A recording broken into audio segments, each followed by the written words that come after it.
하나님의 자녀로 살아가는 모든 분들에게 주님의 이름으로 평안을 전합니다.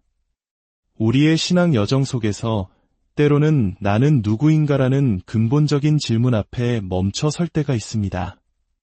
세상의 기준과 사람들의 시선 속에서 우리는 때로 지치고 하나님이 말씀하신 나의 진짜 모습과 너무나 다른 현실에 좌절하기도 합니다. 용서받았다고 하는데 용서받은 것 같지 않아요. 치유받았다고 하는데 여전히 아픈데요. 이런 마음의 소리들이 우리를 흔들 때가 있습니다. 그러나 성경은 우리에게 이렇게 선포합니다. 약한 자도 이르기를 나는 강하다 할지어다. 이것은 단순히 긍정적인 생각으로 자신을 속이라는 의미가 아닙니다.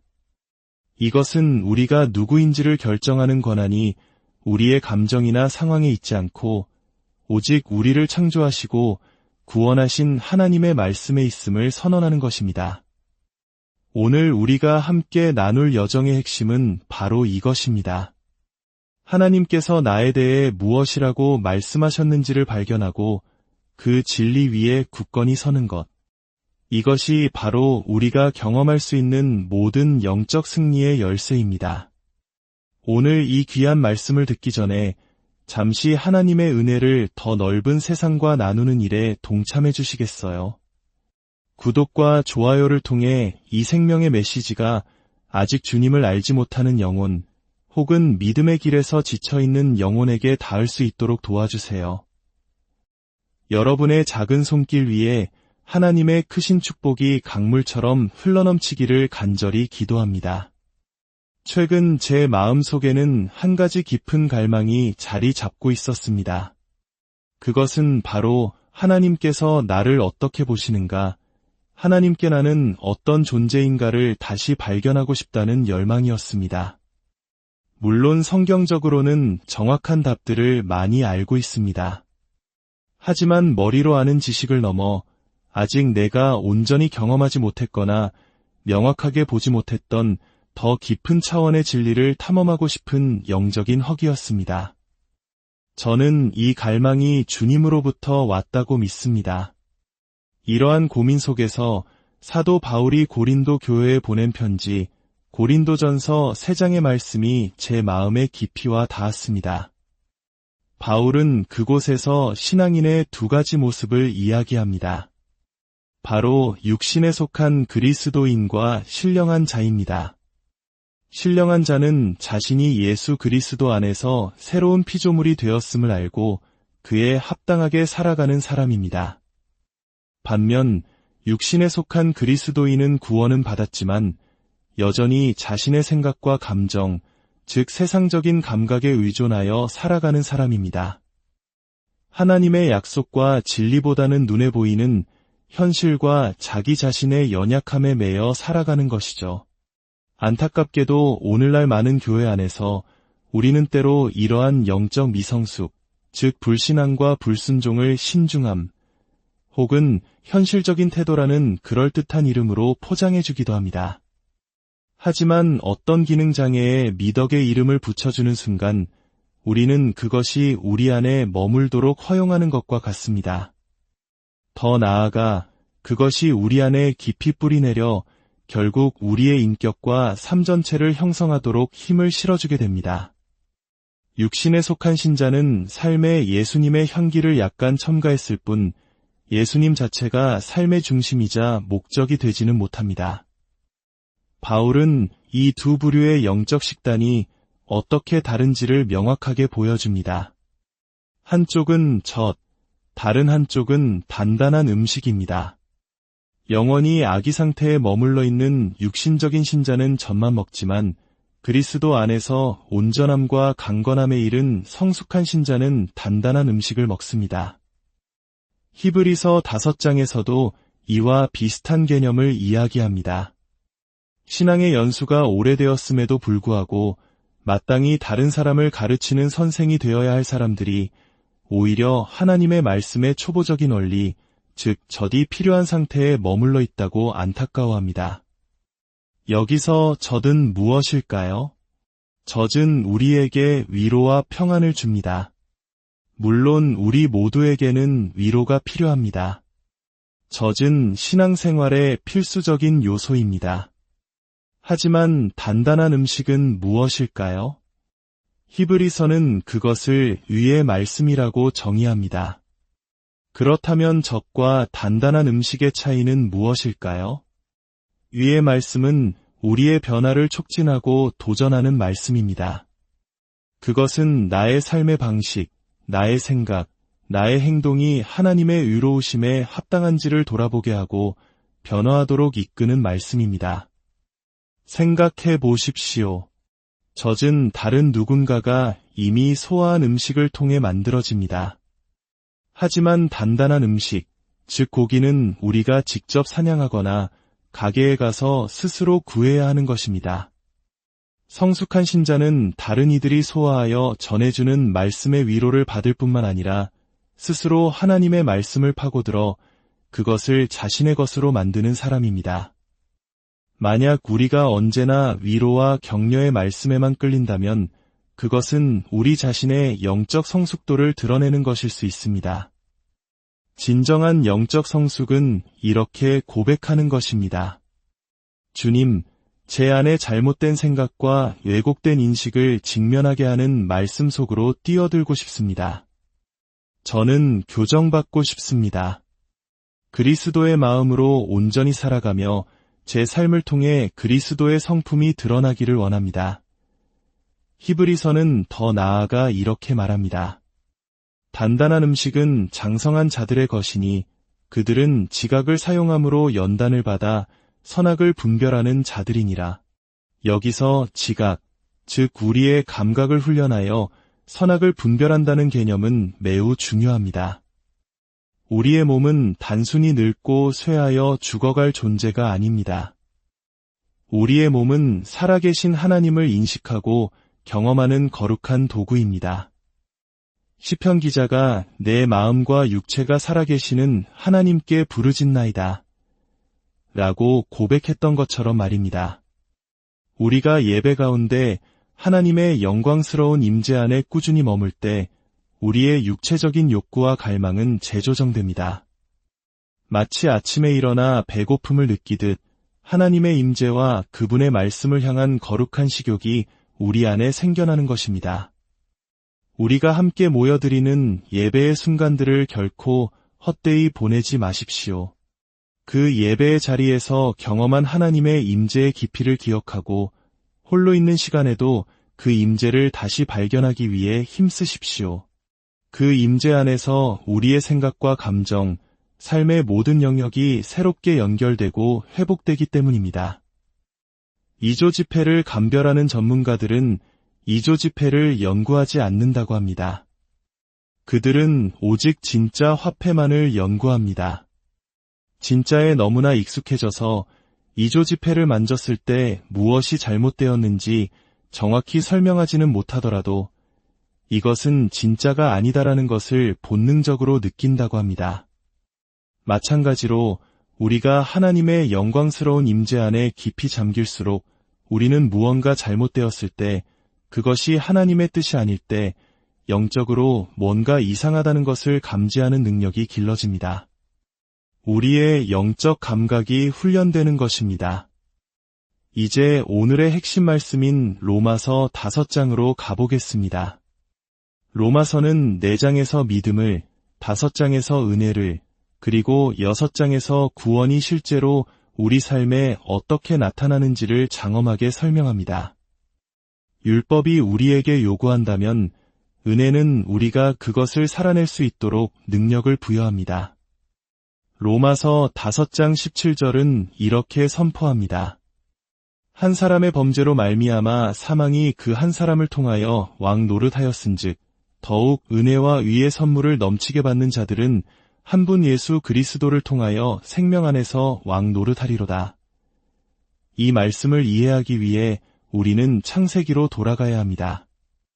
첫사람 아담이 하나님의 명령을 어기고 선악과를 먹었을 때 사망이 인류 전체와 그가 다스리던 모든 피조 세계에 들어왔습니다. 저주가 온 땅에 풀어졌습니다. 바울은 바로 이 점을 지적하며 이렇게 외치는 것입니다. 첫사람 아담 한 사람의 불순종으로 사망이 왕 노릇하게 되었다면 마지막 아담이신 예수 그리스도 한 분의 순종으로 말미암아 생명이 얼마나 더욱더 강력하게 왕 노릇하겠느냐. 예수님은 죽음에서 부활하신 첫 번째 사람이 아니셨습니다. 예수님 자신도 나사로를 살리셨고 구약시대에도 죽었다가 살아난 사람들이 있었습니다. 하지만 그들은 모두 다시 죽었습니다. 그러나 예수님은 죽은 자들 가운데서 먼저 나시니, 즉 부활의 첫 열매가 되셨습니다. 다시는 죽지 않는 영원한 생명으로 부활하신 유일한 분이십니다. 더욱 놀라운 것은 그 부활하신 몸은 유령처럼 희미한 형체가 아니었습니다. 제자들과 함께 생선을 구워 드실 수 있는 물리적인 몸이셨지만 동시에 벽을 통과하고 빛의 속도로 이동할 수 있는 영화로운 몸이셨습니다. 이 부활하신 예수님의 모습이 바로 오늘을 살아가는 그리스도인의 삶의 청사진입니다. 요한복음은 예수님께서 아직 영광을 받지 않으셨기 때문에 성령이 아직 제자들에게 주어지지 않았다고 기록합니다. 왜일까요?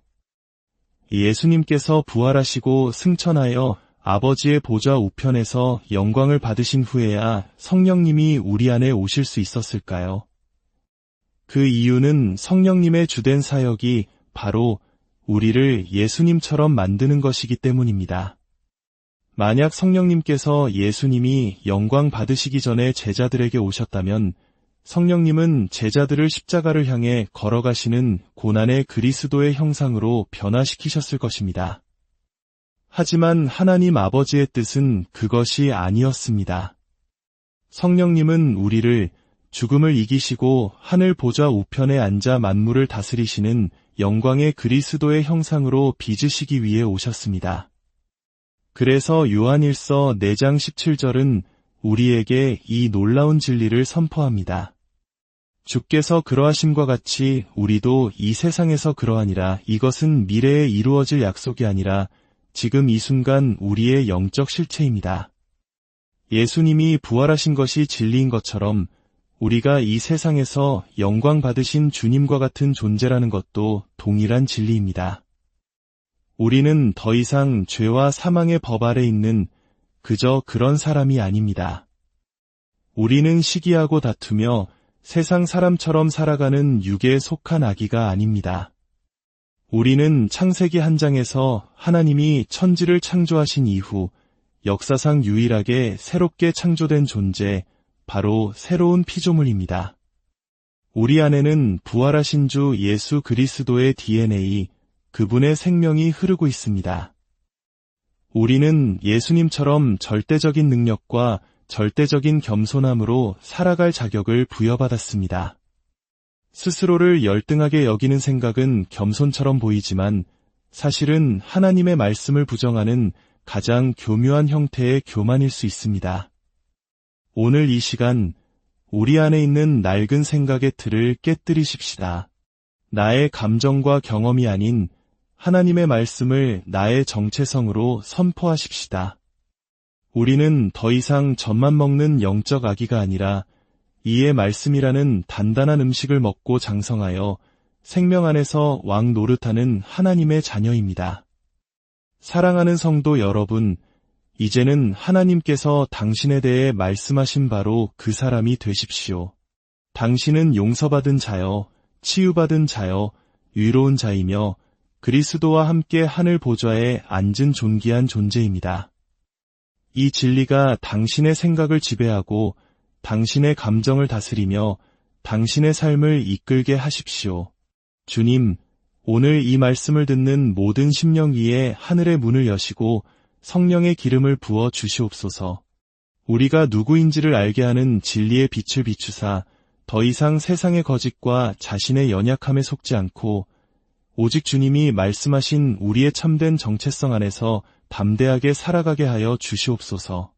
각자의 삶의 자리에서, 가정에서, 직장에서, 만나는 모든 관계 속에서 생명 안에서 왕 노릇하는 축복을 누리게 하시고 그 영광을 오직 주님께만 돌리는 복된 인생 되게 하여 주시옵소서. 우리 주 예수 그리스도의 이름으로 간절히 기도합니다. 아멘. 하나님의 자녀로 살아가는 모든 분들에게 주님의 이름으로 평안을 전합니다. 우리의 신앙 여정 속에서 때로는 나는 누구인가라는 근본적인 질문 앞에 멈춰 설 때가 있습니다. 세상의 기준과 사람들의 시선 속에서 우리는 때로 지치고 하나님이 말씀하신 나의 진짜 모습과 너무나 다른 현실에 좌절하기도 합니다. 용서받았다고 하는데 용서받은 것 같지 않아요. 치유받았다고 하는데 여전히 아픈데요. 이런 마음의 소리들이 우리를 흔들 때가 있습니다. 그러나 성경은 우리에게 이렇게 선포합니다. 약한 자도 이르기를 나는 강하다 할지어다. 이것은 단순히 긍정적인 생각으로 자신을 속이라는 의미가 아닙니다. 이것은 우리가 누구인지를 결정하는 권한이 우리의 감정이나 상황에 있지 않고 오직 우리를 창조하시고 구원하신 하나님의 말씀에 있음을 선언하는 것입니다. 오늘 우리가 함께 나눌 여정의 핵심은 바로 이것입니다. 하나님께서 나에 대해 무엇이라고 말씀하셨는지를 발견하고 그 진리 위에 굳건히 서는 것.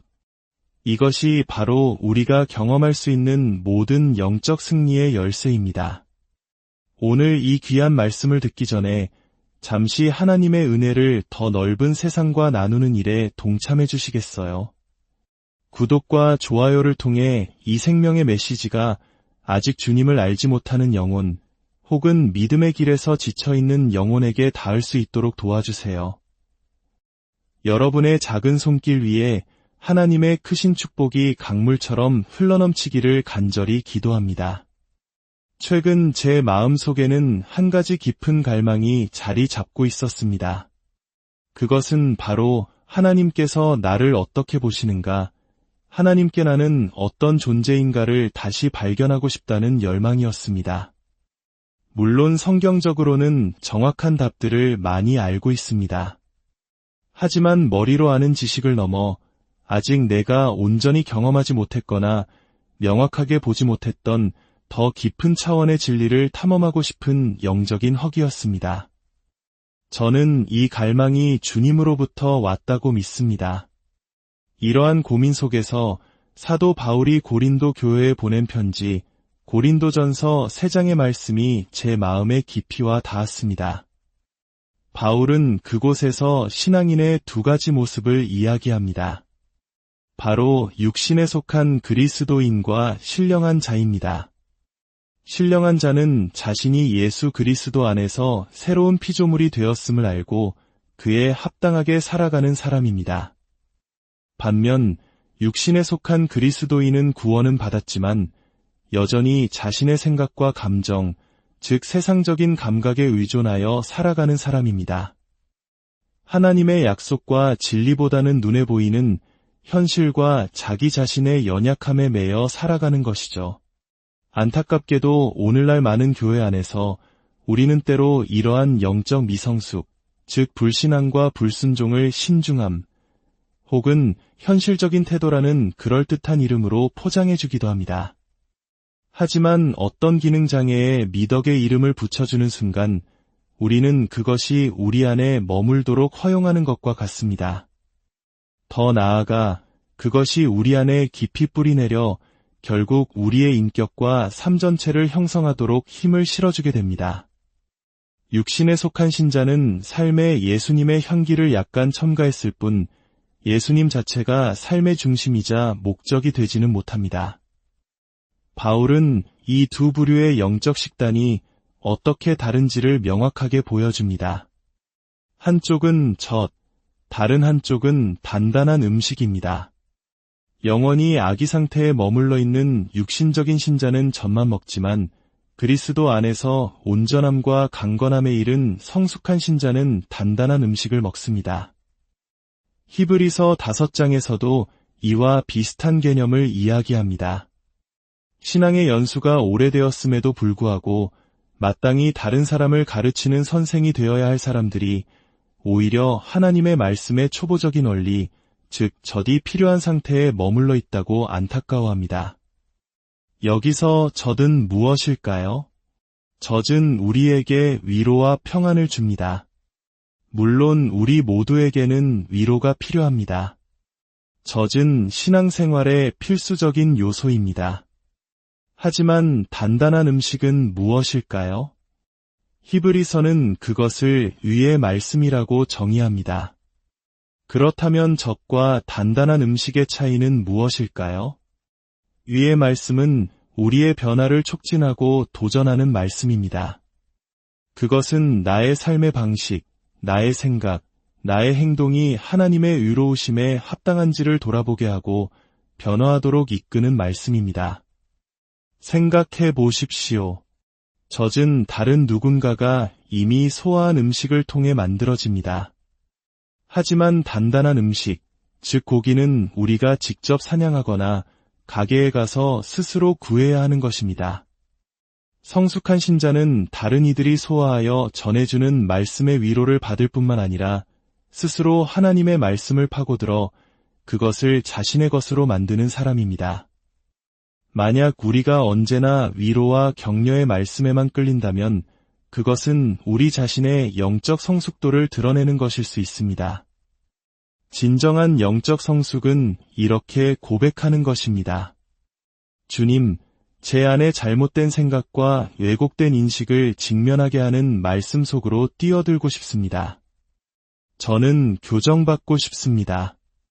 그리스도의 마음으로 온전히 살아가며 제 삶을 통해 그리스도의 성품이 드러나기를 원합니다. 히브리서는 더 나아가 이렇게 말합니다. 단단한 음식은 장성한 자들의 것이니 그들은 지각을 사용함으로 연단을 받아 선악을 분별하는 자들이니라. 여기서 지각, 즉 우리의 감각을 훈련하여 선악을 분별한다는 개념은 매우 중요합니다. 우리의 몸은 단순히 늙고 쇠하여 죽어갈 존재가 아닙니다. 우리의 몸은 살아계신 하나님을 인식하고 경험하는 거룩한 도구입니다. 시편 기자가 내 마음과 육체가 살아계시는 하나님께 부르짖나이다 라고 고백했던 것처럼 말입니다. 우리가 예배 가운데 하나님의 영광스러운 임재 안에 꾸준히 머물 때 우리의 육체적인 욕구와 갈망은 재조정됩니다. 마치 아침에 일어나 배고픔을 느끼듯 하나님의 임재와 그분의 말씀을 향한 거룩한 식욕이 우리 안에 생겨나는 것입니다. 우리가 함께 모여드리는 예배의 순간들을 결코 헛되이 보내지 마십시오. 그 예배의 자리에서 경험한 하나님의 임재의 깊이를 기억하고 홀로 있는 시간에도 그 임재를 다시 발견하기 위해 힘쓰십시오. 그 임재 안에서 우리의 생각과 감정, 삶의 모든 영역이 새롭게 연결되고 회복되기 때문입니다. 2조 지폐를 감별하는 전문가들은 2조 지폐를 연구하지 않는다고 합니다. 그들은 오직 진짜 화폐만을 연구합니다. 진짜에 너무나 익숙해져서 2조 지폐를 만졌을 때 무엇이 잘못되었는지 정확히 설명하지는 못하더라도 이것은 진짜가 아니다라는 것을 본능적으로 느낀다고 합니다. 마찬가지로 우리가 하나님의 영광스러운 임재 안에 깊이 잠길수록 우리는 무언가 잘못되었을 때 그것이 하나님의 뜻이 아닐 때 영적으로 뭔가 이상하다는 것을 감지하는 능력이 길러집니다. 우리의 영적 감각이 훈련되는 것입니다. 이제 오늘의 핵심 말씀인 로마서 5장으로 가보겠습니다. 로마서는 4장에서 믿음을, 5장에서 은혜를, 그리고 6장에서 구원이 실제로 우리 삶에 어떻게 나타나는지를 장엄하게 설명합니다. 율법이 우리에게 요구한다면 은혜는 우리가 그것을 살아낼 수 있도록 능력을 부여합니다. 로마서 5장 17절은 이렇게 선포합니다. 한 사람의 범죄로 말미암아 사망이 그 한 사람을 통하여 왕 노릇하였은즉 더욱 은혜와 의의 선물을 넘치게 받는 자들은 한 분 예수 그리스도를 통하여 생명 안에서 왕 노릇하리로다. 이 말씀을 이해하기 위해 우리는 창세기로 돌아가야 합니다. 첫사람 아담이 하나님의 명령을 어기고 선악과를 먹었을 때 사망이 인류 전체와 그가 다스리던 모든 피조 세계에 들어왔습니다. 저주가 온 땅에 풀어졌습니다. 바울은 바로 이 점을 지적하며 이렇게 외치는 것입니다.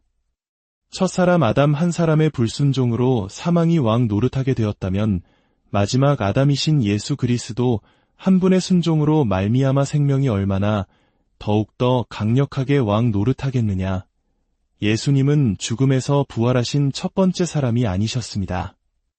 예수님 자신도 나사로를 살리셨고 구약시대에도 죽었다가 살아난 사람들이 있었습니다.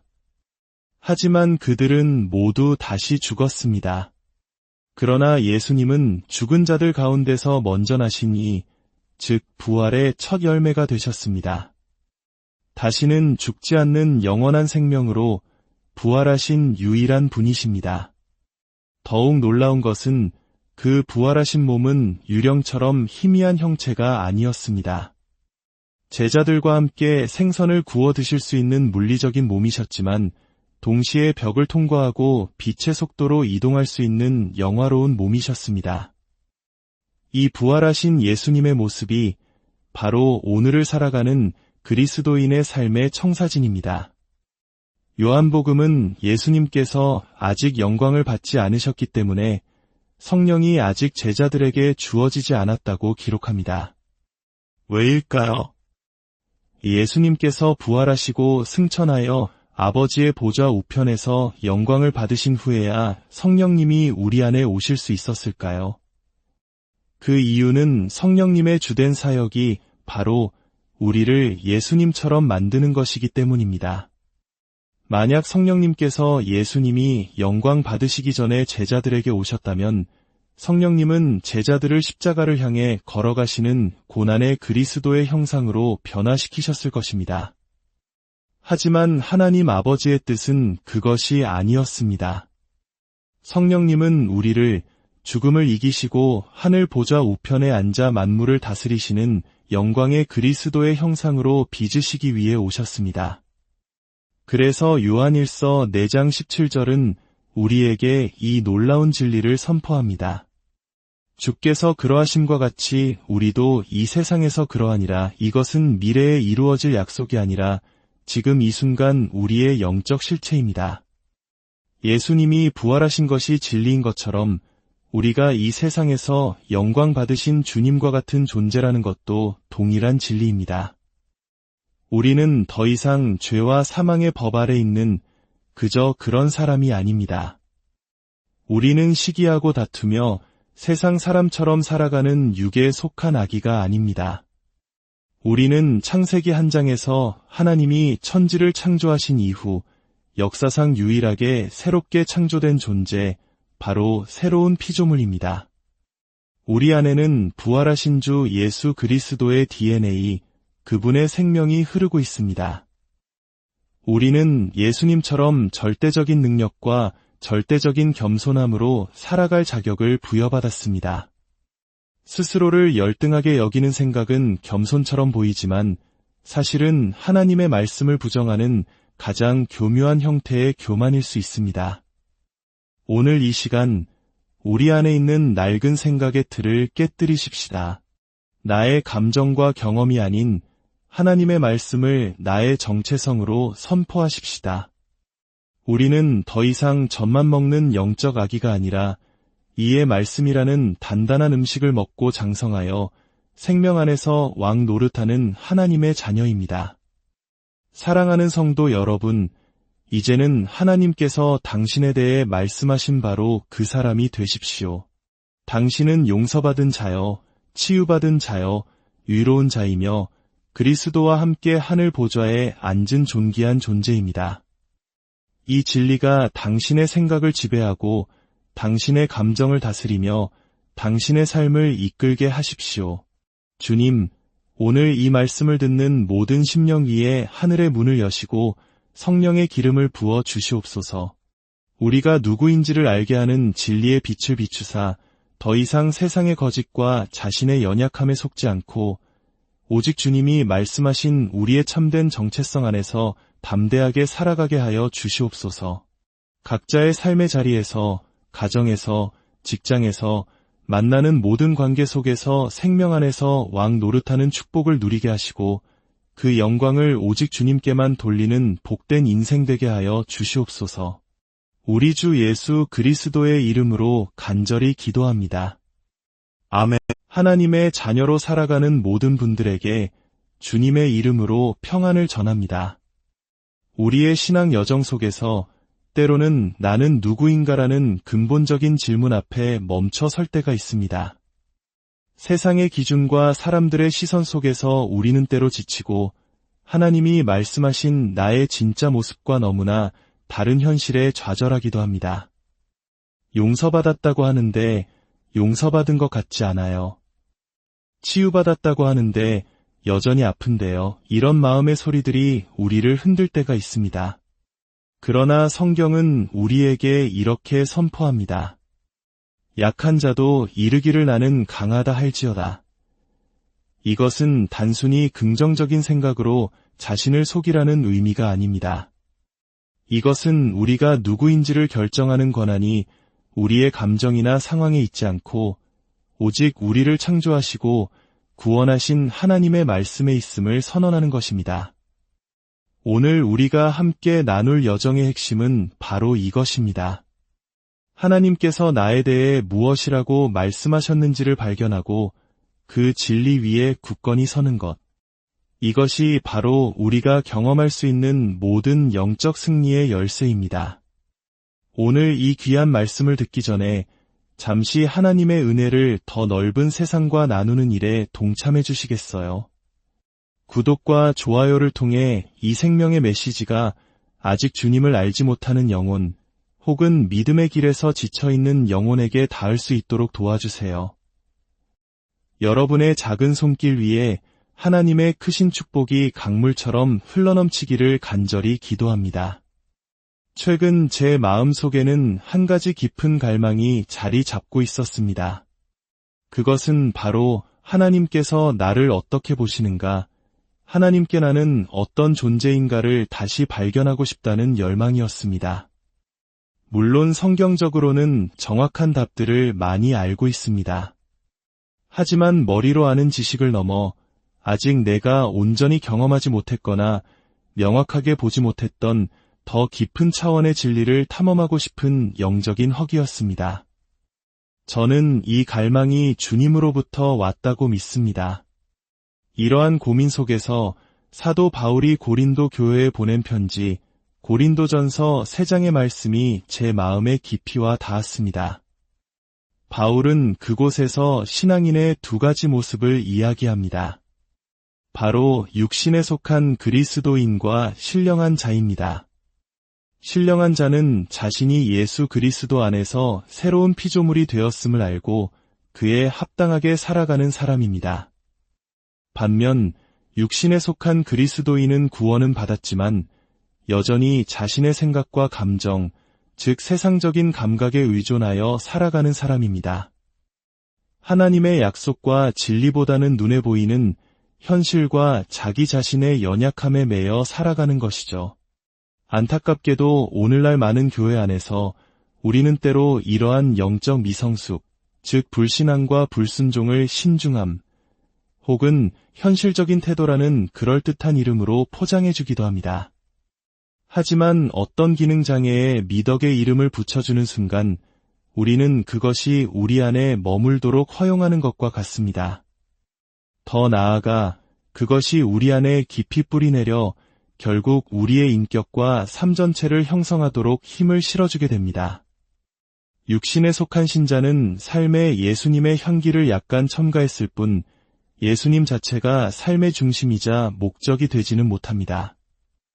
바울은 이 두 부류의 영적 식단이 어떻게 다른지를 명확하게 보여줍니다. 한쪽은 젖, 다른 한쪽은 단단한 음식입니다.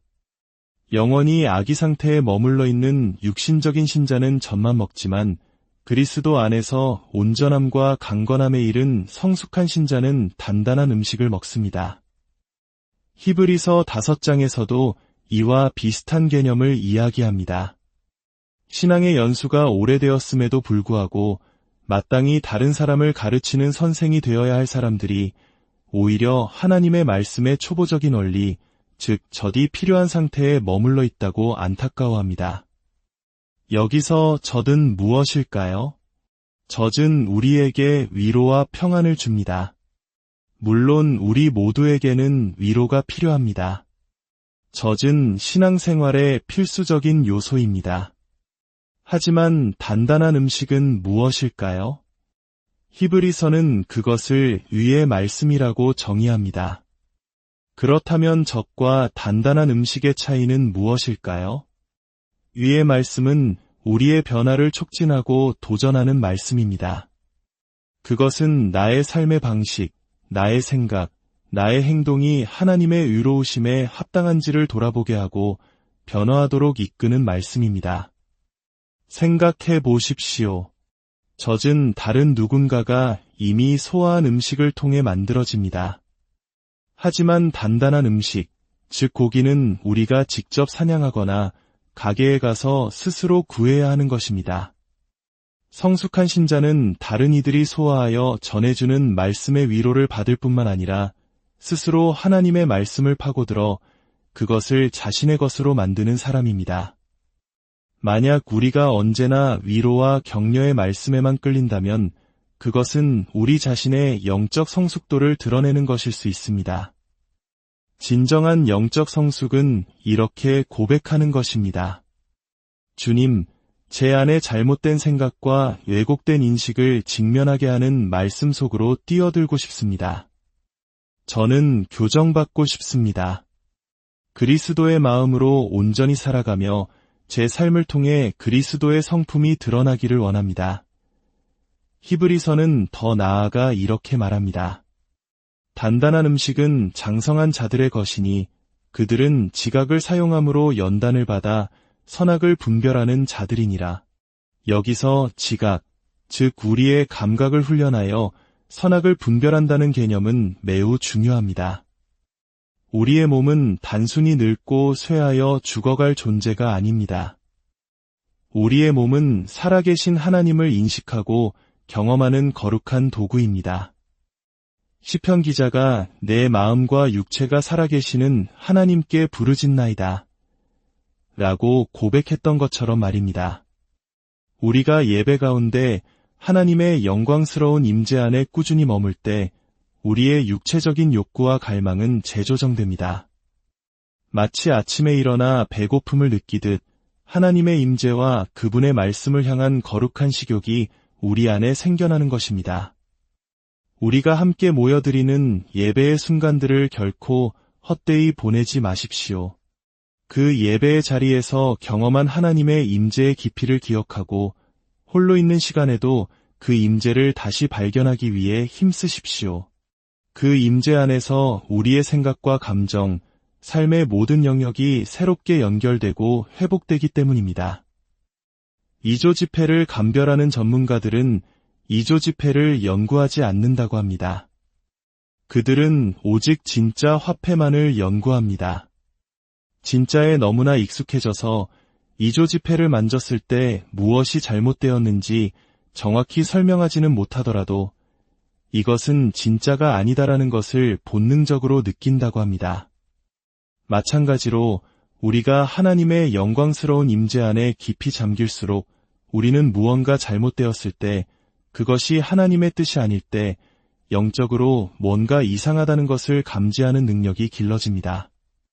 우리의 영적 감각이 훈련되는 것입니다. 이제 오늘의 핵심 말씀인 로마서 5장으로 가보겠습니다. 로마서는 4장에서 믿음을, 5장에서 은혜를, 그리고 6장에서 구원이 실제로 우리 삶에 어떻게 나타나는지를 장엄하게 설명합니다. 율법이 우리에게 요구한다면 은혜는 우리가 그것을 살아낼 수 있도록 능력을 부여합니다.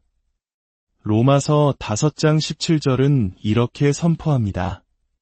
한 사람의 범죄로 말미암아 사망이 그 한 사람을 통하여 왕 노릇하였은즉 더욱 은혜와 위의 선물을 넘치게 받는 자들은 한 분 예수 그리스도를 통하여 생명 안에서 왕 노릇하리로다.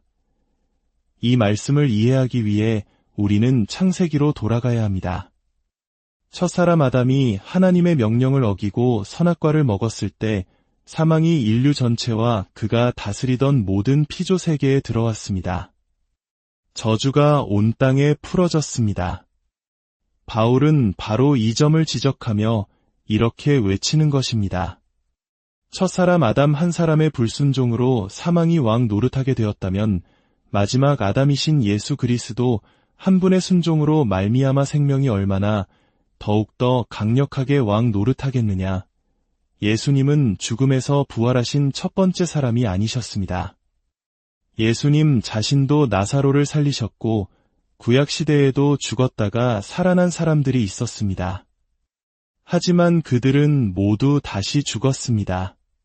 그러나 예수님은 죽은 자들 가운데서 먼저 나시니, 즉 부활의 첫 열매가 되셨습니다. 다시는 죽지 않는 영원한 생명으로 부활하신 유일한 분이십니다. 더욱 놀라운 것은 그 부활하신 몸은 유령처럼 희미한 형체가 아니었습니다.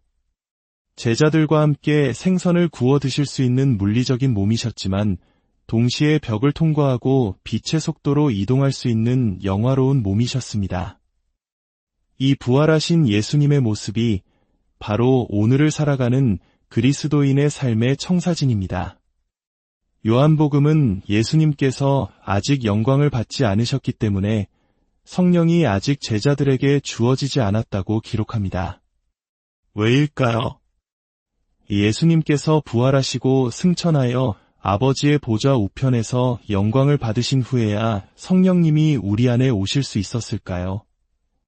그 이유는 성령님의 주된 사역이 바로 우리를 예수님처럼 만드는 것이기 때문입니다. 만약 성령님께서 예수님이 영광 받으시기 전에 제자들에게 오셨다면 성령님은 제자들을 십자가를 향해 걸어가시는 고난의 그리스도의 형상으로 변화시키셨을 것입니다. 하지만 하나님 아버지의 뜻은 그것이 아니었습니다. 성령님은 우리를 죽음을 이기시고 하늘 보좌 우편에 앉아 만물을 다스리시는 영광의 그리스도의 형상으로 빚으시기 위해 오셨습니다. 그래서 요한일서 4장 17절은 우리에게 이 놀라운 진리를 선포합니다. 주께서 그러하심과 같이 우리도 이 세상에서 그러하니라. 이것은 미래에 이루어질 약속이 아니라 지금 이 순간 우리의 영적 실체입니다. 예수님이 부활하신 것이 진리인 것처럼 우리가 이 세상에서 영광 받으신 주님과 같은 존재라는 것도 동일한 진리입니다. 우리는 더 이상 죄와 사망의 법 아래 있는 그저 그런 사람이 아닙니다. 우리는 시기하고 다투며 세상 사람처럼 살아가는 육에 속한 아기가 아닙니다. 우리는 창세기 한 장에서 하나님이 천지를 창조하신 이후 역사상 유일하게 새롭게 창조된 존재, 바로 새로운 피조물입니다. 우리 안에는 부활하신 주 예수 그리스도의 DNA, 그분의 생명이 흐르고 있습니다. 우리는 예수님처럼 절대적인 능력과 절대적인 겸손함으로 살아갈 자격을 부여받았습니다. 스스로를 열등하게 여기는 생각은 겸손처럼 보이지만 사실은 하나님의 말씀을 부정하는 가장 교묘한 형태의 교만일 수 있습니다. 오늘 이 시간 우리 안에 있는 낡은 생각의 틀을 깨뜨리십시다. 나의 감정과 경험이 아닌 하나님의 말씀을 나의 정체성으로 선포하십시다. 우리는 더 이상 젖만 먹는 영적 아기가 아니라 이의 말씀이라는 단단한 음식을 먹고 장성하여 생명 안에서 왕 노릇하는 하나님의 자녀입니다. 사랑하는 성도 여러분, 이제는 하나님께서 당신에 대해 말씀하신 바로 그 사람이 되십시오. 당신은 용서받은 자여, 치유받은 자여, 위로운 자이며 그리스도와 함께 하늘 보좌에 앉은 존귀한 존재입니다. 이 진리가 당신의 생각을 지배하고 당신의 감정을 다스리며 당신의 삶을 이끌게 하십시오. 주님, 오늘 이 말씀을 듣는 모든 심령 위에 하늘의 문을 여시고 성령의 기름을 부어 주시옵소서. 우리가 누구인지를 알게 하는 진리의 빛을 비추사 더 이상 세상의 거짓과 자신의 연약함에 속지 않고 오직 주님이 말씀하신 우리의 참된 정체성 안에서 담대하게 살아가게 하여 주시옵소서. 각자의 삶의 자리에서 가정에서, 직장에서, 만나는 모든 관계 속에서 생명 안에서 왕 노릇하는 축복을 누리게 하시고 그 영광을 오직 주님께만 돌리는 복된 인생 되게 하여 주시옵소서. 우리 주 예수 그리스도의 이름으로 간절히 기도합니다. 아멘. 하나님의 자녀로 살아가는 모든 분들에게 주님의 이름으로 평안을 전합니다. 우리의 신앙 여정 속에서 때로는 나는 누구인가라는 근본적인 질문 앞에 멈춰 설 때가 있습니다. 세상의 기준과 사람들의 시선 속에서 우리는 때로 지치고 하나님이 말씀하신 나의 진짜 모습과 너무나 다른 현실에 좌절하기도 합니다. 용서받았다고 하는데 용서받은 것 같지 않아요. 치유받았다고 하는데 여전히 아픈데요. 이런 마음의 소리들이 우리를 흔들 때가 있습니다. 그러나 성경은 우리에게 이렇게 선포합니다. 약한 자도 이르기를 나는 강하다 할지어다. 이것은 단순히 긍정적인 생각으로 자신을 속이라는 의미가 아닙니다. 이것은 우리가 누구인지를 결정하는 권한이 우리의 감정이나 상황에 있지 않고 오직 우리를 창조하시고 구원하신 하나님의 말씀에 있음을 선언하는 것입니다. 오늘 우리가 함께 나눌 여정의 핵심은 바로 이것입니다. 하나님께서 나에 대해 무엇이라고 말씀하셨는지를 발견하고 그 진리 위에 굳건히 서는 것. 이것이 바로 우리가 경험할 수 있는 모든 영적 승리의 열쇠입니다. 오늘 이 귀한 말씀을 듣기 전에 잠시 하나님의 은혜를 더 넓은 세상과 나누는 일에 동참해 주시겠어요? 구독과 좋아요를 통해 이 생명의 메시지가 아직 주님을 알지 못하는 영혼, 혹은 믿음의 길에서 지쳐있는 영혼에게 닿을 수 있도록 도와주세요. 여러분의 작은 손길 위에 하나님의 크신 축복이 강물처럼 흘러넘치기를 간절히 기도합니다. 최근 제 마음속에는 한 가지 깊은 갈망이 자리 잡고 있었습니다. 그것은 바로 하나님께서 나를 어떻게 보시는가, 하나님께 나는 어떤 존재인가를 다시 발견하고 싶다는 열망이었습니다. 물론 성경적으로는 정확한 답들을 많이 알고 있습니다. 하지만 머리로 아는 지식을 넘어 아직 내가 온전히 경험하지 못했거나 명확하게 보지 못했던 더 깊은 차원의 진리를 탐험하고 싶은 영적인 허기였습니다. 저는 이 갈망이 주님으로부터 왔다고 믿습니다. 이러한 고민 속에서 사도 바울이 고린도 교회에 보낸 편지 고린도전서 3장의 말씀이 제 마음에 깊이와 닿았습니다. 바울은 그곳에서 신앙인의 두 가지 모습을 이야기합니다. 바로 육신에 속한 그리스도인과 신령한 자입니다. 신령한 자는 자신이 예수 그리스도 안에서 새로운 피조물이 되었음을 알고 그에 합당하게 살아가는 사람입니다. 반면 육신에 속한 그리스도인은 구원은 받았지만 여전히 자신의 생각과 감정, 즉 세상적인 감각에 의존하여 살아가는 사람입니다. 하나님의 약속과 진리보다는 눈에 보이는 현실과 자기 자신의 연약함에 매여 살아가는 것이죠. 안타깝게도 오늘날 많은 교회 안에서 우리는 때로 이러한 영적 미성숙, 즉 불신앙과 불순종을 신중함, 혹은 현실적인 태도라는 그럴듯한 이름으로 포장해주기도 합니다. 하지만 어떤 기능장애에 미덕의 이름을 붙여주는 순간 우리는 그것이 우리 안에 머물도록 허용하는 것과 같습니다.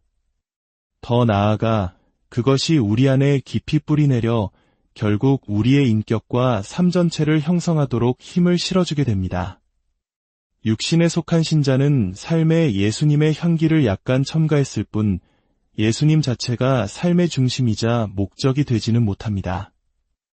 바울은 이 두 부류의 영적 식단이 어떻게 다른지를 명확하게 보여줍니다. 한쪽은 젖, 다른 한쪽은 단단한 음식입니다. 영원히 아기 상태에 머물러 있는 육신적인 신자는 젖만 먹지만 그리스도 안에서 온전함과 강건함에 이른 성숙한 신자는 단단한 음식을 먹습니다. 히브리서 5장에서도 이와 비슷한 개념을 이야기합니다. 신앙의 연수가 오래되었음에도 불구하고 마땅히 다른 사람을 가르치는 선생이 되어야 할 사람들이 오히려 하나님의 말씀의 초보적인 원리, 즉 젖이 필요한 상태에 머물러 있다고 안타까워합니다. 여기서 젖은 무엇일까요? 젖은 우리에게 위로와 평안을 줍니다. 물론 우리 모두에게는 위로가 필요합니다. 젖은 신앙생활의 필수적인 요소입니다. 하지만 단단한 음식은 무엇일까요? 히브리서는 그것을 위의 말씀이라고 정의합니다. 그렇다면 젖과 단단한 음식의 차이는 무엇일까요? 위의 말씀은 우리의 변화를 촉진하고 도전하는 말씀입니다.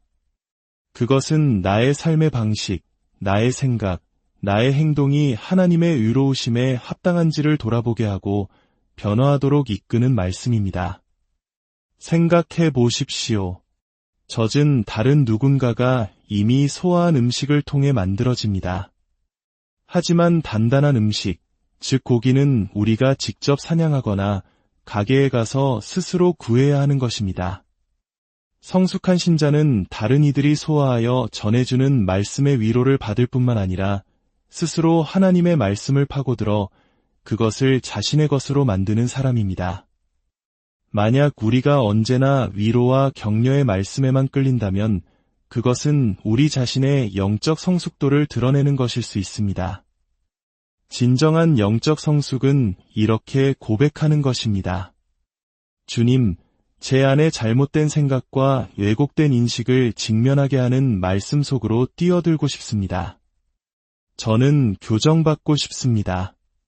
그리스도의 마음으로 온전히 살아가며 제 삶을 통해 그리스도의 성품이 드러나기를 원합니다. 히브리서는 더 나아가 이렇게 말합니다. 단단한 음식은 장성한 자들의 것이니 그들은 지각을 사용함으로 연단을 받아 선악을 분별하는 자들이니라. 여기서 지각, 즉 우리의 감각을 훈련하여 선악을 분별한다는 개념은 매우 중요합니다. 우리의 몸은 단순히 늙고 쇠하여 죽어갈 존재가 아닙니다. 우리의 몸은 살아계신 하나님을 인식하고 경험하는 거룩한 도구입니다. 시편 기자가 내 마음과 육체가 살아계시는 하나님께 부르짖나이다 라고 고백했던 것처럼 말입니다. 우리가 예배 가운데 하나님의 영광스러운 임재 안에 꾸준히 머물 때 우리의 육체적인 욕구와 갈망은 재조정됩니다. 마치 아침에 일어나 배고픔을 느끼듯 하나님의 임재와 그분의 말씀을 향한 거룩한 식욕이 우리 안에 생겨나는 것입니다. 우리가 함께 모여드리는 예배의 순간들을 결코 헛되이 보내지 마십시오. 그 예배의 자리에서 경험한 하나님의 임재의 깊이를 기억하고 홀로 있는 시간에도 그 임재를 다시 발견하기 위해 힘쓰십시오. 그 임재 안에서 우리의 생각과 감정, 삶의 모든 영역이 새롭게 연결되고 회복되기 때문입니다. 2조 지폐를 감별하는 전문가들은 2조 지폐를 연구하지 않는다고 합니다. 그들은 오직 진짜 화폐만을 연구합니다. 진짜에 너무나 익숙해져서 2조 지폐를 만졌을 때 무엇이 잘못되었는지 정확히 설명하지는 못하더라도 이것은 진짜가 아니다라는 것을 본능적으로 느낀다고 합니다.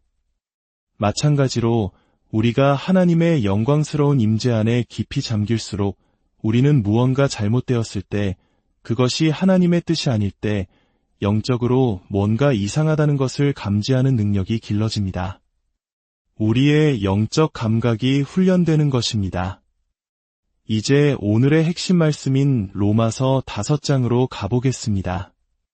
로마서는 4장에서 믿음을, 5장에서 은혜를, 그리고 6장에서 구원이 실제로 우리 삶에 어떻게 나타나는지를 장엄하게 설명합니다. 율법이 우리에게 요구한다면 은혜는 우리가 그것을 살아낼 수 있도록 능력을 부여합니다. 로마서 5장 17절은 이렇게 선포합니다. 한 사람의 범죄로 말미암아 사망이 그 한 사람을 통하여 왕 노릇하였은즉 더욱 은혜와 의의 선물을 넘치게 받는 자들은 한 분 예수 그리스도를 통하여 생명 안에서 왕 노릇하리로다. 이 말씀을 이해하기 위해 우리는 창세기로 돌아가야 합니다. 첫사람 아담이 하나님의 명령을 어기고 선악과를 먹었을 때 사망이 인류 전체와 그가 다스리던 모든 피조 세계에 들어왔습니다.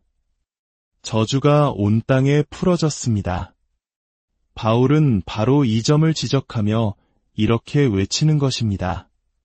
첫사람 아담 한 사람의 불순종으로 사망이 왕 노릇하게 되었다면 마지막 아담이신 예수 그리스도 한 분의 순종으로 말미암아 생명이 얼마나 더욱더 강력하게 왕 노릇하겠느냐. 예수님은 죽음에서 부활하신 첫 번째 사람이 아니셨습니다. 예수님 자신도 나사로를 살리셨고 구약시대에도 죽었다가 살아난 사람들이 있었습니다.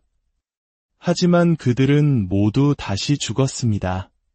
그러나 예수님은 죽은 자들 가운데서 먼저 나시니, 즉 부활의 첫 열매가 되셨습니다. 다시는 죽지 않는 영원한 생명으로 부활하신 유일한 분이십니다. 더욱 놀라운 것은 그 부활하신 몸은 유령처럼 희미한 형체가 아니었습니다. 제자들과 함께 생선을 구워 드실 수 있는 물리적인 몸이셨지만 동시에 벽을 통과하고 빛의 속도로 이동할 수 있는 영화로운 몸이셨습니다. 이 부활하신 예수님의 모습이 바로 오늘을 살아가는 그리스도인의 삶의 청사진입니다. 요한복음은 예수님께서 아직 영광을 받지 않으셨기 때문에 성령이 아직 제자들에게 주어지지 않았다고 기록합니다. 왜일까요? 예수님께서 부활하시고 승천하여 아버지의 보좌 우편에서 영광을 받으신 후에야 성령님이 우리 안에 오실 수 있었을까요? 그 이유는 성령님의 주된 사역이 바로 우리를 예수님처럼 만드는 것이기 때문입니다. 만약 성령님께서 예수님이 영광 받으시기 전에 제자들에게 오셨다면 성령님은 제자들을 십자가를 향해 걸어가시는 고난의 그리스도의 형상으로 변화시키셨을 것입니다. 하지만 하나님 아버지의 뜻은 그것이 아니었습니다. 성령님은 우리를 죽음을 이기시고 하늘 보좌 우편에 앉아 만물을 다스리시는 영광의 그리스도의 형상으로 빚으시기 위해 오셨습니다. 그래서 요한일서 4장 17절은 우리에게 이 놀라운 진리를 선포합니다. 주께서 그러하심과 같이 우리도 이 세상에서 그러하니라. 이것은 미래에 이루어질 약속이 아니라 지금 이 순간 우리의 영적 실체입니다. 예수님이 부활하신 것이 진리인 것처럼 우리가 이 세상에서 영광 받으신 주님과 같은 존재라는 것도 동일한 진리입니다. 우리는 더 이상 죄와 사망의 법 아래 있는 그저 그런 사람이 아닙니다. 우리는 시기하고 다투며 세상 사람처럼 살아가는 육에 속한 아기가 아닙니다. 우리는 창세기 한 장에서 하나님이 천지를 창조하신 이후 역사상 유일하게 새롭게 창조된 존재, 바로 새로운 피조물입니다. 우리 안에는 부활하신 주 예수 그리스도의 DNA, 그분의 생명이 흐르고 있습니다. 우리는 예수님처럼 절대적인 능력과 절대적인 겸손함으로 살아갈 자격을 부여받았습니다. 스스로를 열등하게 여기는 생각은 겸손처럼 보이지만 사실은 하나님의 말씀을 부정하는 가장 교묘한 형태의 교만일 수 있습니다. 오늘 이 시간 우리 안에 있는 낡은 생각의 틀을 깨뜨리십시다. 나의 감정과 경험이 아닌 하나님의 말씀을 나의 정체성으로 선포하십시다. 우리는 더 이상 젖만 먹는 영적 아기가 아니라 이의 말씀이라는 단단한 음식을 먹고 장성하여 생명 안에서 왕 노릇하는 하나님의 자녀입니다. 사랑하는 성도 여러분, 이제는 하나님께서 당신에 대해 말씀하신 바로 그 사람이 되십시오. 당신은 용서받은 자여, 치유받은 자여, 위로운 자이며 그리스도와 함께 하늘 보좌에 앉은 존귀한 존재입니다. 이 진리가 당신의 생각을 지배하고 당신의 감정을 다스리며 당신의 삶을 이끌게 하십시오. 주님, 오늘 이 말씀을 듣는 모든 심령 위에 하늘의 문을 여시고 성령의 기름을 부어 주시옵소서. 우리가 누구인지를 알게 하는 진리의 빛을 비추사 더 이상 세상의 거짓과 자신의 연약함에 속지 않고 오직 주님이 말씀하신 우리의 참된 정체성 안에서 담대하게 살아가게 하여 주시옵소서. 각자의 삶의 자리에서, 가정에서, 직장에서, 만나는 모든 관계 속에서 생명 안에서 왕 노릇하는 축복을 누리게 하시고